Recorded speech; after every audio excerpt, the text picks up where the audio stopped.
show way back when. I don't know. That's me grunting in there, I think. Yeah. I mean, look, the numbers don't lie. That's a platform to stand on. And I guess I want to be in this chair when the Bills prove that, it can happen. Just because it hasn't happened yet, that it can happen.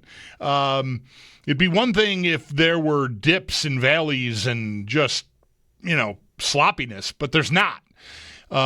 So I'm still optimistic. I think the Bills have as good a shot at it as they've had in any of the years prior to this one since they became, this level of contender. And that's as presently constituted, and that's with whatever issues you may have with their secondary or their pass rush or me with their receivers or us with their receivers or whatever it is. They're still, you put it all together, whatever problems they have to me are not unconquerable problems. They're not insurmountable problems. They're not problems that should prevent you from winning. It's factual. It's never happened. Okay. I think winning the division year over year over year and getting right to the edge of it has to matter. So I'm still for staying the course myself, and I know that gets less and less popular as we go. I might even admit to you that makes me want to dig in even more, just because it gets less and less popular.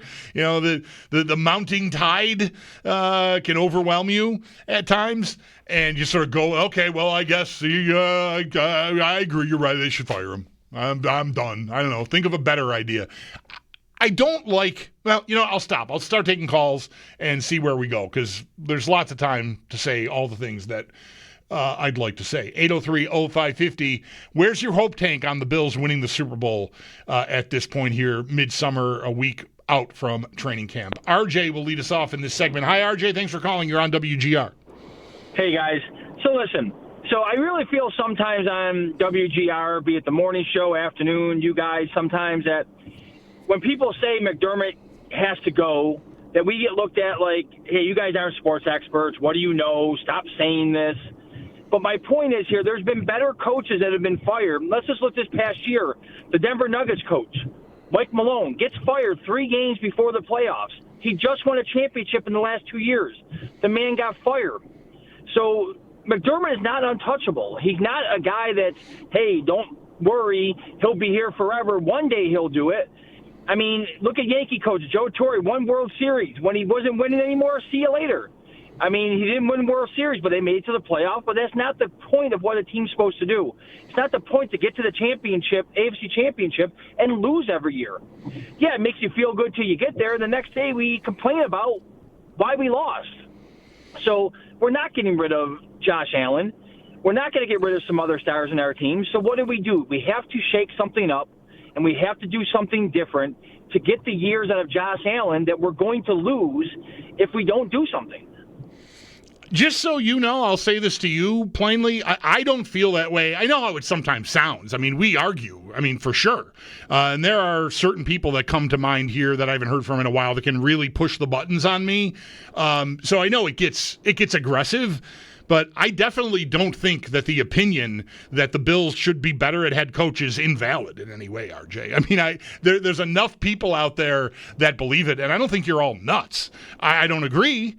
I think it overlooks a lot. I think it takes for granted a lot of what has happened here that's positive, and that none of this would be happening without Josh Allen. I think the Bills with McDermott, without Josh Allen as their quarterback, could easily be a team like the Steelers, which I know isn't what you want to be, but you have Josh Allen, so you're not.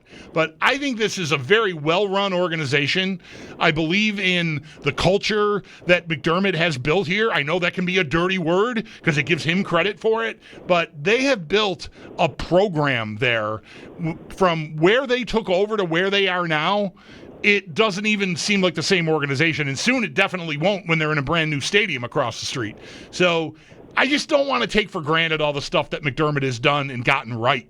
And I don't think the history he and Allen share together forbids them from winning. I just think it sounds, when you say something like that you think he's got some fatal gene flaw or something. He's going to do the wrong thing at the worst possible time.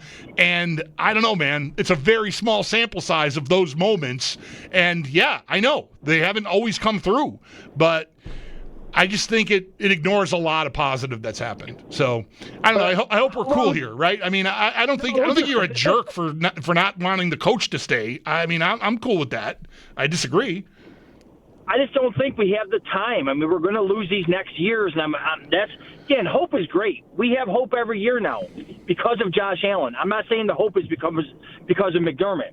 I'm never going to say that. My hope is resting on Josh Allen's arm and his legs, and what he can do on this team, and the all-elite mentality is because of Josh Allen.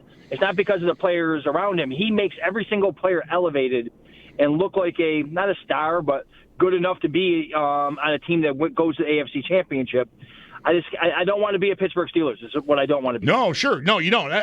I'm making a certain nuanced point there within my entire reply to your call here. I don't want that life either. I'm just saying, like, Mike Tomlin has been the coach of the Steelers forever and ever and ever. And, like, he won early enough that I guess he's still riding on that. But I think what the Bills have built here is strong enough to still be a good team. Even if Allen weren't here, you need that guy to be great. There's no question about that. Everyone knows that. So they have that. They have that advantage, and they haven't won yet, and thus, the conversation. Believe me, I would not ask the question without knowing or expecting to hear people that think I don't think the station sounds like this. I think I am. I can be defensive about McDermott. I can admit that. I mean, it's my position, and I feel often like I'm under attack for it. So that is something that will make you defensive. But I definitely don't think it's like a whack job conspiracy theory either. The first time I remember talking about this in like the off season following the game that shall go nameless, I'm gonna try to start doing that. See if that works. I think everyone can know what that means. Oh, yeah. Okay. So the offseason after the game that should go nameless, and I've said this before, one of a good friend of mine I've known predating the radio days, huge Bills fan, huge sports fan. I trust the guy, love the guy. He texted me a very thoughtful text. This is not somebody who would call the show and go, they need to fire him because of that. This is not that guy. I would say pretty level-headed guy. And he laid out the case for me. I'm like just nodding at my phone going, wow, this is stark. Because I feel like you're the guy, at least in my head, you're the guy that would be there to the bitter end. And this is 4 years ago now. And he was already like, I don't know. We can't wait forever. The kid is great, and we're going to have to get, otherwise we're wasting. I'm like, damn. So, I'm telling you, a friend of mine feels that way. I don't think he's a jerk. I don't think he's a wingnut conspiracy theorist. I mean, I got you. I hear you out there. Andrew is next up. Hi, Andrew. Thanks for calling. You're on the air here on WGR. Hi, Bulldog. I'm for staying the course. I think McDermott has been, statistically one of our better coaches that we've ever had. People have to account for improvement. There has been improvement. And I really hate this stat about no coach QB pairing has been together this long and never won it before, because these so-called stat nerds a lot of times fail basic statistics. All right? I mean, 59 Super Bowls is still a relatively small sample size. And, my question is, out of that sample size, how many QB coach pairings have there been? What is the actual sample size? And I just think that with stats like that, it's never happened before. It's never happened until it happens. So that's what I got to say. All right. Thank you, Andrew. Appreciate the phone call. 803-0550 is the number if you would like to get in and be next.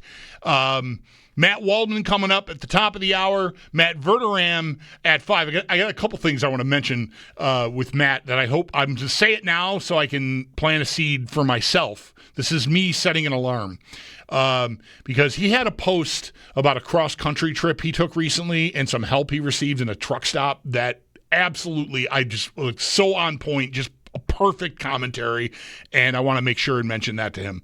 And he also was the reason why I'm going to start referring to the certain game from the end of the 21 season as the game that shall go nameless, because he quote tweeted something the other day just using, well, I'll say it now. 13 seconds was the quote above the tweet. I don't remember what the context was, and it made me hurt when I saw it. I was just like innocently cruising through Twitter, and I went, ugh. And I feel like there's somebody out there every time it comes up every day at some point or another for some reason or another that same thing is happening to. So I want to try to ease your pain. I want to try to not do that to you every day, because Matt did that to me yesterday and the day before, and I was like, I got to stop doing that to people. I don't like how it feels to have it done to me. So, do unto others, yada, yada. Anyway, Waldman at 4, Verderam at 5. Your call's next. 803-0550 again is the number. Mike is off today along with Zach Jones. I'm the Bulldog.